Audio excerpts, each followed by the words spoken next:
Hello, so I'm Tim McCormack from the Asian Turtle Programme of Indo-Myanmar Conservation, and I'm going to be giving a talk about animal rescue and welfare with a focus on tortoises and freshwater turtles. So chelonians, turtles, tortoises and freshwater turtles are a very diverse group.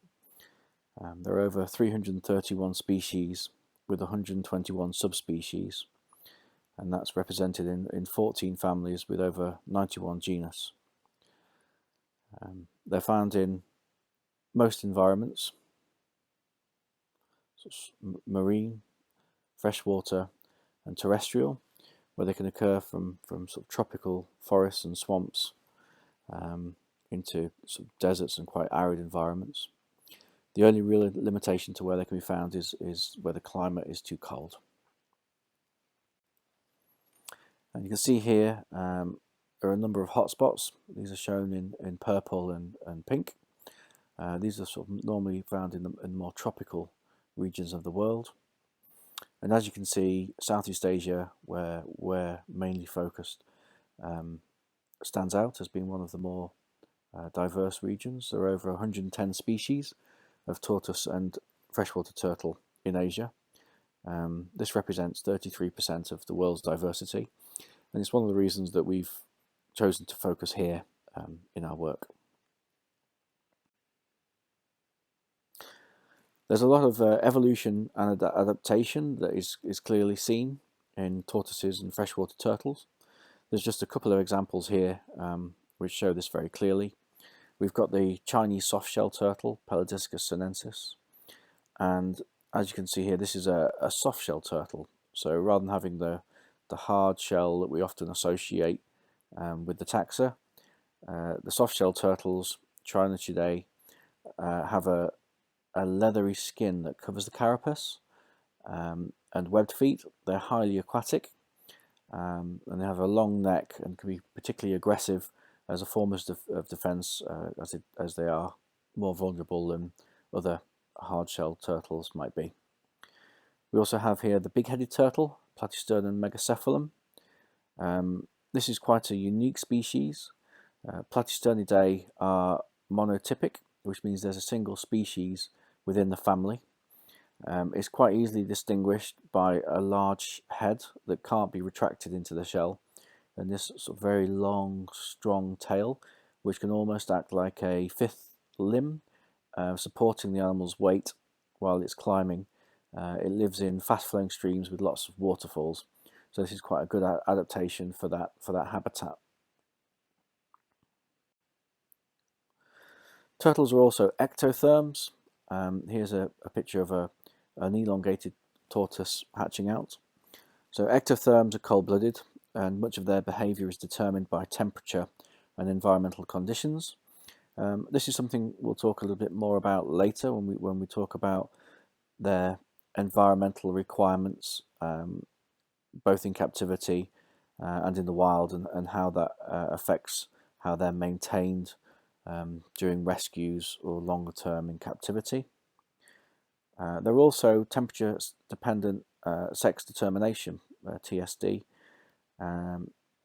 This is something unique to reptiles, where higher incubation temperatures can result in females and lower incubation temperatures can result in males.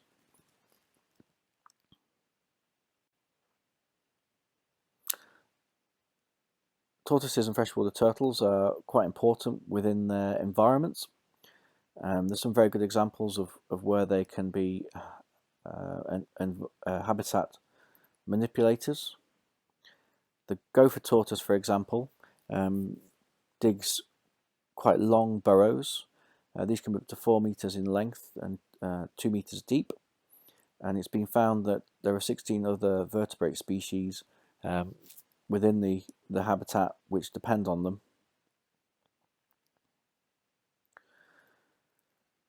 Another example is the Mascarene Islands in the Indian Ocean, where Aldabran giant tortoises and Madagascan radiated tortoises have been released. These have been released to provide an ecological function to replace those of a large extinct herbivorous tortoise. And what they do in this area, in this habitat, is to graze these meadows. Their grazing actually encourages a greater diversity of plant floral species to survive.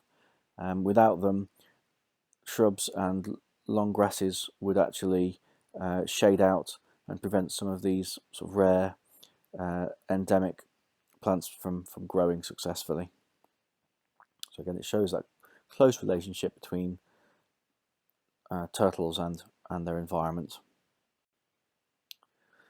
Unfortunately, despite their diversity and their long history, tortoises and freshwater turtles and marine turtles have been around for almost 250 million years. They are now globally threatened. Over 40% of all tortoise and freshwater turtle species are at risk of extinction. This means they are listed as either critically endangered, or vulnerable by the IUCN. When you look at these threatened species, it's very easy to see that, again, there are priority regions where there are a greater number of endangered and critically endangered tortoise and freshwater turtles. Looking at this map, which was produced in 2011 to show the top 25 most endangered turtles globally, we can see the majority are in Asia. So there's actually 17 species that occur there. This is shown by all the red dots.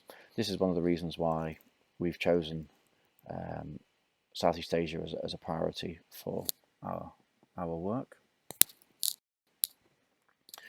And the threats here are very similar to those that are found elsewhere globally.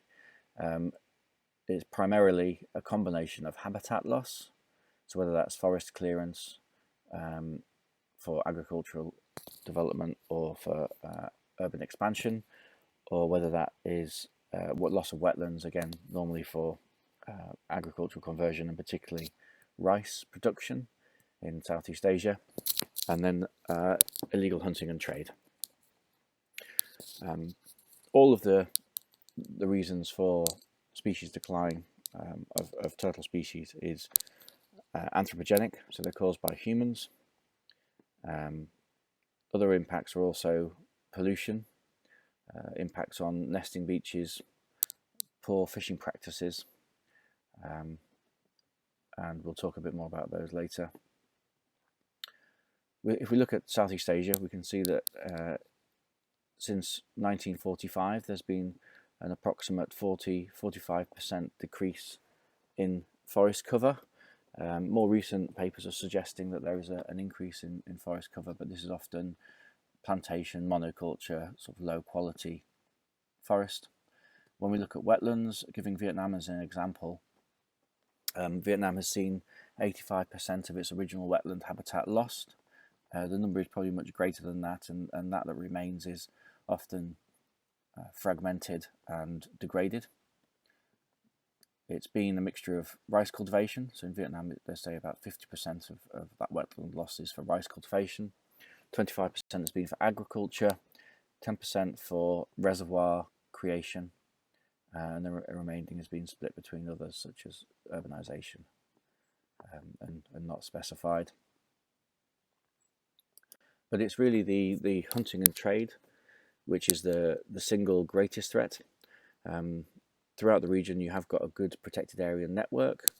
If the habitat within the protected area network was fully protected, many tortoise and freshwater turtle species would survive with viable populations. The problem is that there's hunting and trade collection even within those protected habitats. Historically, a lot of the trade was pet trade for Western nations such as Europe, the US and Japan. There's just some figures here that give you an idea of the extent of this trade. So in the 1960s, there was 300,000 Greek tortoises reportedly exported annually to the UK alone from Morocco. That's a lot of animals, considering the population of the UK at the time was probably less than 60 million. Between the 1989 and 1997, the USA imported 5.7 million tortoises and freshwater turtles of 142 species. Many of these species were actually listed on CITES Appendix 2 in the year 2000, and this saw a rapid reduction in imports and has had a big impact sort of globally on that international pet trade, which is very good. It's now difficult to acquire a lot of these species that before were quite easily imported and traded. However, there is still high demand within the region. A lot of the regional trade in turtles is to go primarily to Chinese markets. The full extent of this wasn't really realised until the late 1990s. And there was one particular video in 1997 which showed Guangzhou food market where there was a huge number of animals being traded daily for food. There's not a lot of solid data for trade around this time. Most of it is not regulated, but there are some estimates that have been calculated. So there's one example here for trade from Vietnam to China in the late 1990s, and they were estimating 1.8 to 18 tons of turtles daily. Now, obviously, there's animals are of different sizes. You might be getting some which are a few hundred grams up to 10, 15 kilograms or maybe even more. But 1.8 to 18 tons is still a huge number of animals traded daily. The reason for the trade increasing at this time was really due to changes in the 1980s. At this time, so China was developing, becoming more wealthy, which allowed more consumption of resources, which included wildlife to be consumed as part of traditional foods and traditional medicines. This was also combined with improved communication networks with telephones, computers, emails, and improved transportation. The currency of countries such as China and Vietnam became more easily convertible, which facilitated greater trade. These things have all come together to sort of form this perfect storm, which just allowed a massive whole-scale collection and trade of some of these endangered species. So when we look at the values, why are animals being traded? There are sort of 5 real main reasons. The primary reason is for food. So most turtles entering the trade will end up being consumed for food. This is something which has been done for a long time. It used to be done at a local level, so even areas which are significant exporters of tortoises and freshwater turtles as food also often have some lower level consumption as part of traditional foods. But it's the large consumer markets such as in China and Hong Kong that pose the biggest problem, simply because there's a huge number of people there. Even if only a small percentage of them are consuming wildlife, it will have a significant impact. The next biggest use is for traditional medicines. So this is often referred to as Chinese traditional medicines. They are often species specific, so certain species will have medicinal properties associated with them. Some of this is traditional and has been used for a long time. Some of it is sort of newer marketing of turtle products, but they often fetch the highest prices. So there might be some species which are now very rare, virtually extinct in the wild, such as this Cora trifasciata here, the often referred to in Asia as the golden turtle because of its colour, but also because of a very high value, where you can be talking tens of thousands of dollars a kilogram for this species, because it's used in traditional medicines where they believe it can cure cancer. although there's no scientific evidence for that. Next, there is the pet trade. There is still international demand for pet trade. As I mentioned earlier, CITES and changes to CITES since 2000 and more recently have made this increasingly difficult. Unfortunately, we're also starting to see an increased demand in regional pet markets. So whether that's in Jakarta or Bangkok in Thailand, Hong Kong or Vietnam. This is actually a photo on the right there from Don Son Market in Hanoi in Vietnam. That market has been quite successfully closed down, so you can't go and see cages of animals like you used to, but a lot of that trade has now moved online, where people are selling animals through Facebook, social media, or through forums. So it is a problem, and it is, I think, a growing problem. We're also seeing exotic species from South America, North America, all over, coming in to the region, which poses additional problems of sort of disease risk, disease transmission. To a lesser extent, there is religious release. This is normally associated with Buddhism. So where you have a strong Buddhist belief, you might have temple ponds or situations where people are buying tortoises and freshwater turtles in the markets to release. It's done with good intentions, so it is in the hope of bringing good fortune. Unfortunately, a lot of these animals are released into temple ponds which are just not suitable, and it does have often have high mortality in those animals that are released. Other values are for decoration, use in jewellery. It's not uncommon to see marine turtles offered for sale in this way. So really, the trade continues. There have been a lot of improvements in national legislation in a number of countries in Southeast Asia, which has seen improved enforcement and protection. Unfortunately, this often is left with loopholes, or traders will just find ways to avoid detection. So the trade is ongoing.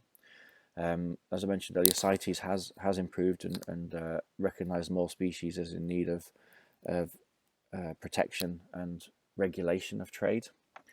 But the hunting and trade in tortoises and freshwater turtles does remain the single greatest threat for most species. So when thinking about the trade, it's also important to start thinking about animal rights and animal welfare, and there are big differences between them.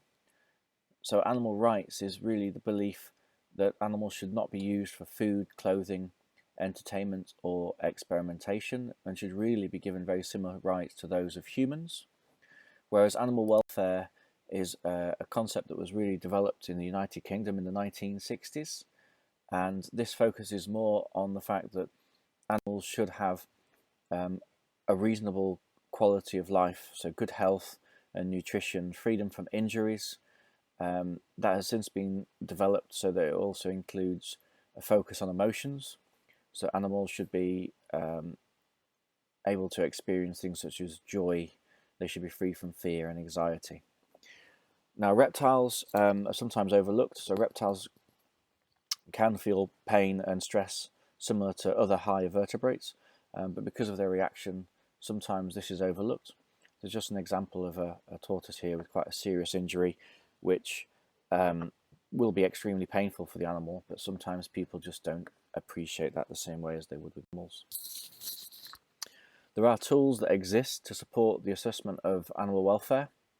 It's sometimes difficult to provide a clear scale on this, and it's very objective to the individual that is making the assessment and doing the recording. And as I mentioned, reptiles are often overlooked, and there's just a good example here where I think everyone should be able to clearly see that the dog looks a little bit uneasy, possibly a little bit scared or unhappy. We can relate much more easily to mammals, dogs and cats and such. Whereas the tortoise there on the right, it's very difficult to assess how that animal is feeling, and because of that, people often overlook it. When we're talking about welfare, people often mention the 5 freedoms, and this is that every animal should have the freedom from hunger and thirst, freedom from discomfort, freedom from pain, injury, or disease, the freedom to express normal behaviour, and the freedom from fear or distress. And I think these 5 freedoms are important to remember and to try and ensure that we're providing them whenever we can. So a little bit more on the animal welfare assessment. So it's often broken down into 5 categories. So there's the environment, so the enclosure and the quality of the enclosure that an animal is placed in. The nutrition, so the food and the food hygiene that an animal is receiving. Health, which is the veterinary care and treatment that might be required. The behaviour, which is the behavioural health of the animal. Is it able to exercise and move freely and express its normal behaviours within the environment that's being provided? And then the mental state. Is the animal happy? Does it feel stressed? Is it mentally healthy? Now, whenever you put an animal into a captive situation, it's very difficult not to limit some of these freedoms and some of the assessments. So when we consider the environment, really the enclosure needs to provide all the space the animal needs to move, whether that's vertically or horizontally. It should be species specific, so constructed with the animal in mind, how it would move, the shelter it will need, etc. The space should be appropriate for the size of the animal. It needs to be a clean environment and the appropriate temperature and humidity. This is something that's particularly important for reptiles with them being cold-blooded. And we need to think about how the animal will feed within that enclosure, potentially interact with other animals or breed. In zoos, you often see good quality exhibits, and this is because they have a limited number of animals and they focus very much on the welfare and also the visitor experience. People want to see animals in a nicer looking enclosure. And so really, with a lot of the captive facilities, it's a question of what level of stress is acceptable and what the centre is trying to achieve. Now, obviously, we want to try and minimise any stress. Zoos will focus very much on this because they want to ensure that they have good exhibits that are clearly nice for the animals. Private collections are often more functional. So here's an example of some waterland tubs. These do provide the basic requirements. So the animals have, if they're aquatic, they have access to water and land area where they can bask or nest. The water should be maintained clean. There's aquatic vegetation in there which gives some level of shelter for the animals. So these are simple, functional. They're easier to maintain. So if you're dealing with large numbers of animals, they're ideal because you can simply empty the water with the turn of a tap, refill them, and they're good to go. Some rescue facilities will also use these. Commercial farms as well, if they're well managed, might have similar setups.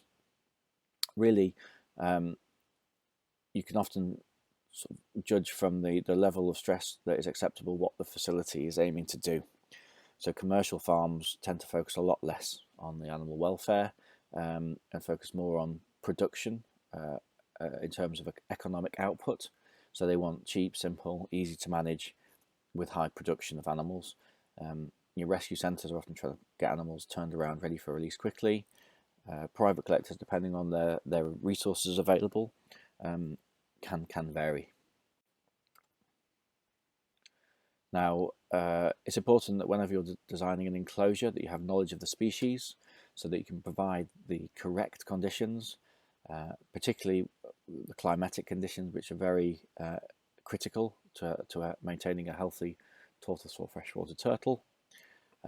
Also, when you're thinking about the diet and the pairing of the animals, some species are more aggressive to each other than others.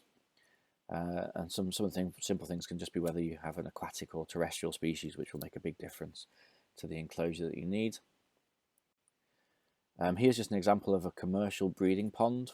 So these are actually subadults and juveniles that have been bred in captivity, and so they're maintaining large numbers in a small space. It's not ideal. They're just thinking about production. So the water will be changed regularly. The animals are fed a reasonable diet, but there is not much freedom to move or to behave naturally within this setting. Sometimes we see enclosures with mixed species. So there's actually a Hanoi aquarium which has some quite poor exhibits where they have several species together, including alligated snapping turtles and mountain tortoises. Not ideal. And it really is important when designing enclosures that you think about what animals are going to be in there, how they can behave naturally, and how you can reduce stress. Sometimes very simple enclosures can be manageable and provide all the basics that are needed. This is just an example from a captive breeder setup. So they have an area of water, an area of land where the animals will actually nest. They have the heat lighting, the correct temperature, a good diet, and they're functional, even if they are quite limited on space. Some people might argue these are too limited. Others might say that they are perfectly functional. Now here is an example of some enclosures designed at the Turtle Conservation Centre in Cuc Phuong National Park in Vietnam that we help support. And what we'd really like to do is provide natural looking enclosures. I mean, this is within the boundaries of the national park where we have the right outdoor climate, which is a big advantage. So for most of the year we have very suitable conditions where it's humid, warm and wet, and we can keep the animals outdoors. I do like these natural looking enclosures. The animals can move and behave more naturally, but in some ways they are more difficult to manage. So pairing of animals is challenging. Monitoring animals for health and disease and for security takes more time. We do get breeding and even incubation in these outdoor enclosures, but we can only put relatively small groups of animals in one enclosure. It takes quite a lot of space and resources to maintain. So we do also keep animals in tubs and tanks, very much like in Europe. This is often done for different age classes. So particularly hatchlings we might have indoors on shelving, such as the photograph in the middle there. But then they are moved outside a few times a week to get natural sunlight for the UV that's essential for the good growth.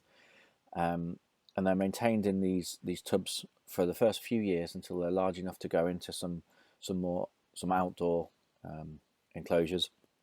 One of the reasons for this is that with outdoor enclosures there's risk of predation. We do have rats, mongoose, civets and other wildlife going through the enclosures that would quite happily take a hatchling turtle if it's encountered. So when you have a controlled breeding and a controlled population, it is possible to manage it like this.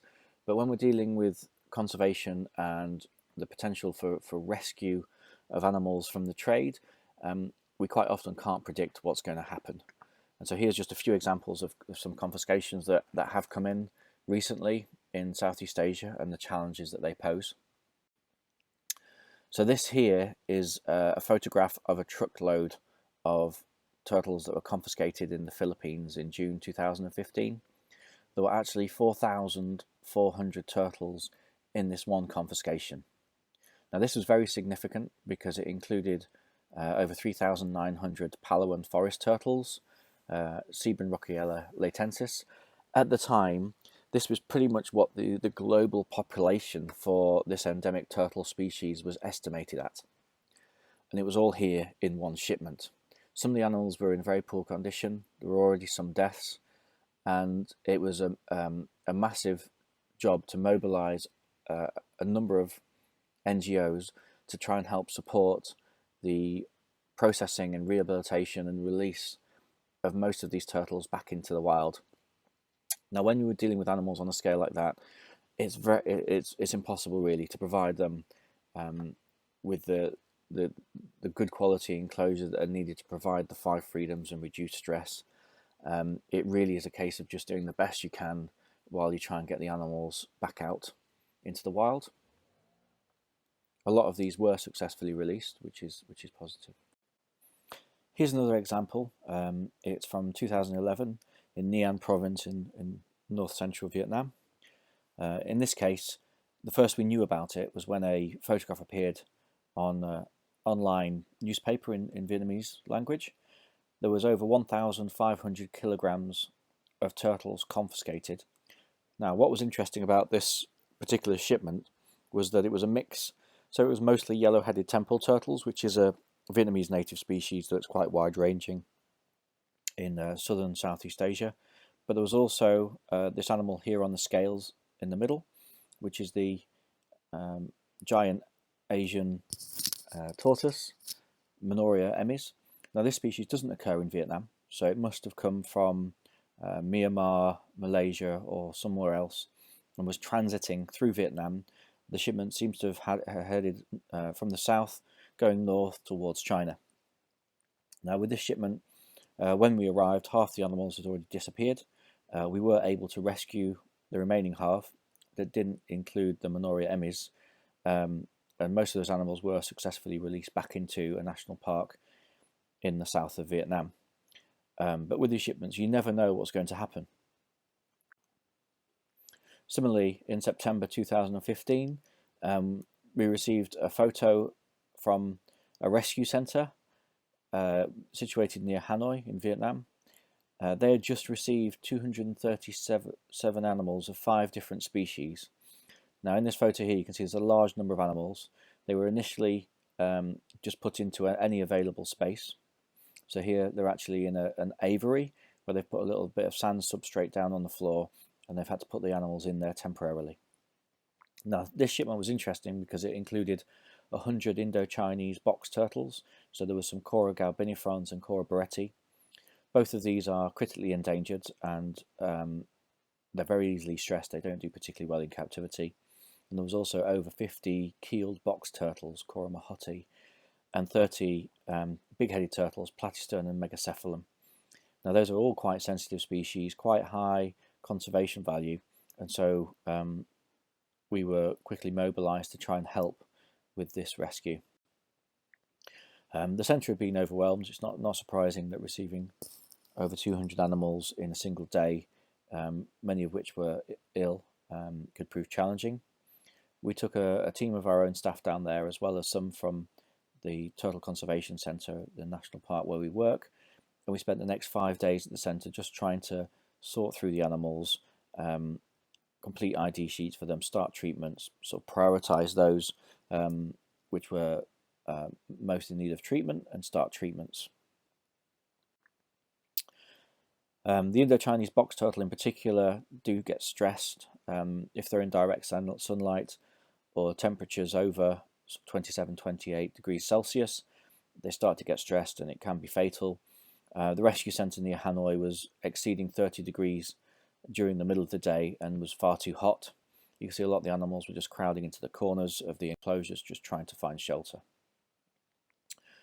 So the first thing we did was immediately try and work with the staff at the centre, as well as another NGO, Four Paws Vietnam, to improve the enclosures while trying to sort out permissions to move the animals to Cuc Phuong, where the rescue centre is better able to deal with large numbers of these animals. Paperwork and permissions are very important if you're going to be moving animals legally. Even within the country, it's something that's required. When you try and do it internationally, it's a lot more complicated. So providing some shelter, making sure there's a substrate, watering down the enclosures to try and reduce the temperature, and putting up shading over the top of the aviary and the sides of the aviary was all very important, just to try and bring down that temperature. You're providing the shelter also helps manage stress. The animals have somewhere they can shelter away and feel more secure. Obviously, there's still too many animals in each of these enclosures, but we're just trying to do the best we can here. And then trying to process the animals. To help manage treatments, we need to give each animal an ID number. We have basic animal ID sheets that we fill out, which records the weight, the species identification, the sex, any injuries or concerns we have about the individual. This helps us identify priorities and start the treatments. So here's how we do it. We do it in a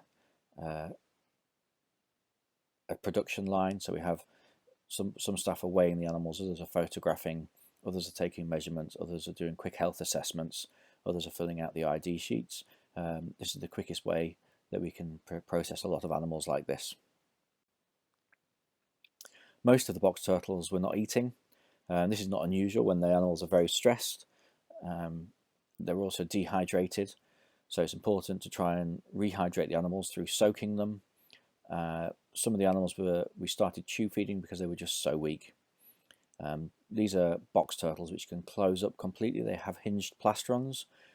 When they close up, they should be very difficult to open. These animals were so weak that it was easy to pull the head out to tube feed. This was just a way of getting a little bit of fluids and food into them to try and help them recover a little bit. The big-headed turtles are also a problematic species I'll talk a little bit more about shortly. They also suffer very quickly from heat stress and die quickly if they get too hot. These are aquatic, so getting them into water was very important. Unfortunately, they're very aggressive individuals, so you can't maintain them in pairs even, because they will cause each other serious injuries, or they can even kill each other. So, I mean, this just gives you an idea of some of the challenges in dealing with large numbers of animals. It's much different to dealing with animals in a zoo setting.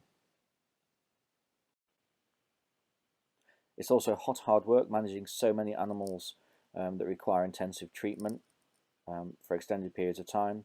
This went on for 4 or 5 days at the rescue centre. We were eventually given permissions to remove 50% of the animals to cook fung, where there's the Turtle Conservation Centre with sort of more specialist facilities that make this kind of thing easier. Choosing the animals to move is difficult. We took a mix of healthy animals and some of the more sick ones as well, which we thought we maybe had a better chance of recovering at the rescue centre. At the Turtle Conservation Centre there is a quarantine station. Again, we like to have outdoor pens which are a good climate, and we can keep small groups of animals during the quarantine period, which can be 3 to 4 months if the animals are healthy. Some animals might spend a year or more in quarantine if they're very sick and they need intensive treatment.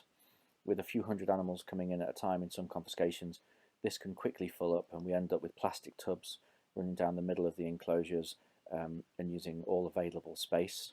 It's a lot of staff time, it's a lot of resources, a lot of medical supplies to deal with these big confiscations, but ultimately we're trying to recover animals so we can get them back out into the wild.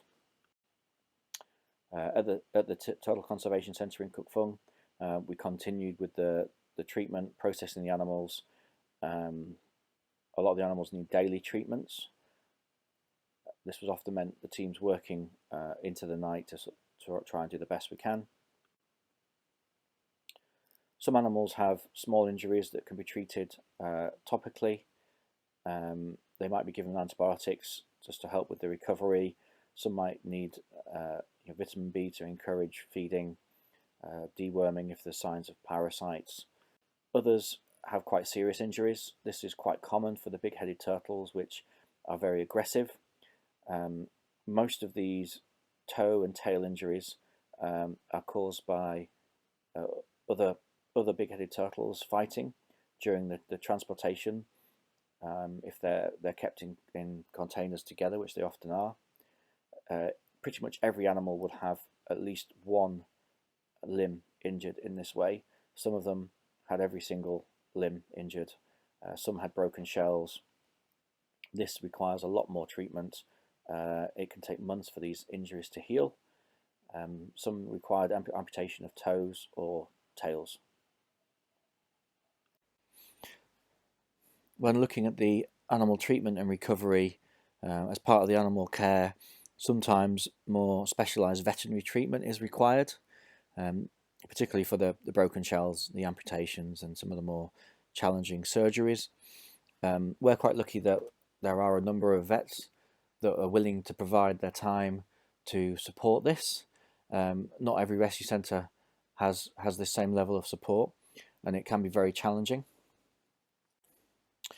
As such, training of staff and other rescue centres and other individuals involved with confiscations is very important, so that basic treatment and triage can be improved.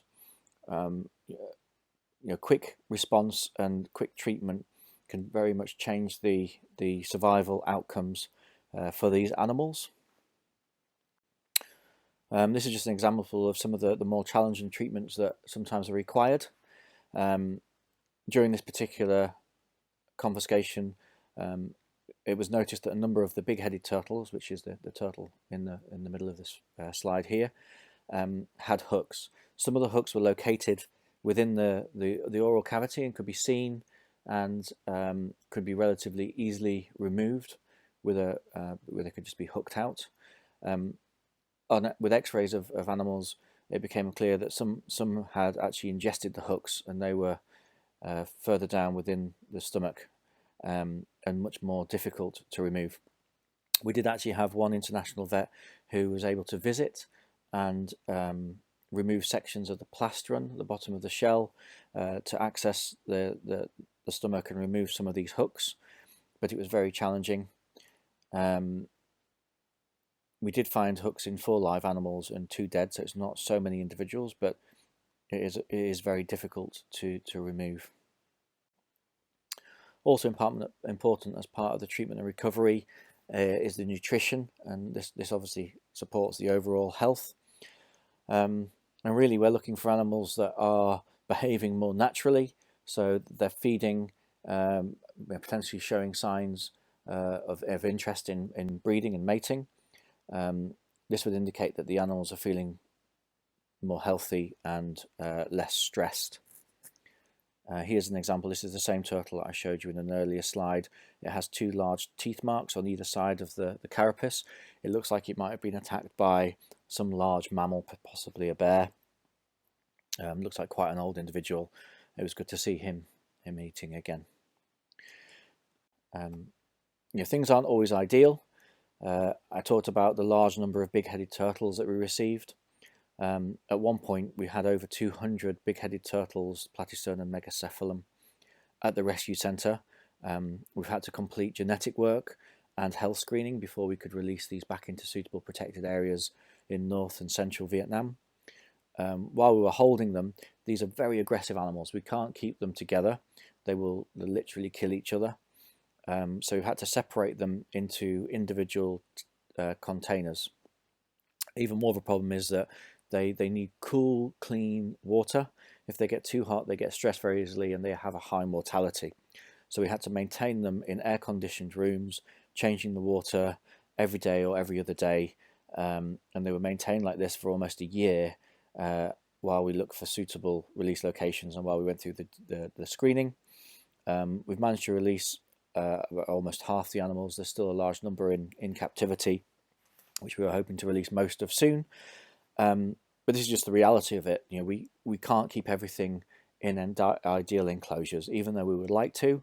There are limitations on space and resources, and when you're managing such large numbers of animals, compromises have to be made.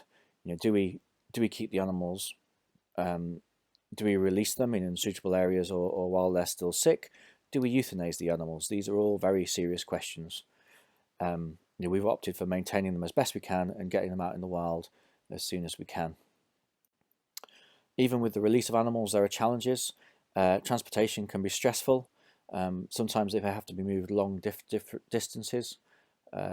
Sometimes this might even require repatriating animals to another country if they're non-native.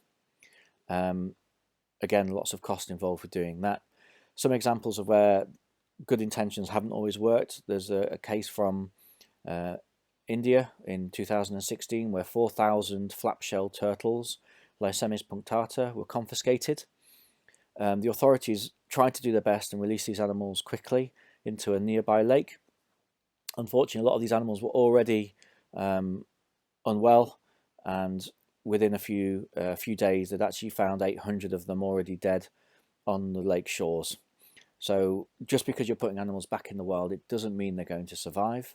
It's a very important consideration. You need to make sure that you're doing the best you can in terms of getting the animals back into their natural habitat within their range, that they are genetically suitable for release into the site, that they are free of disease and they're not going to risk transmitting new diseases to wild healthy populations.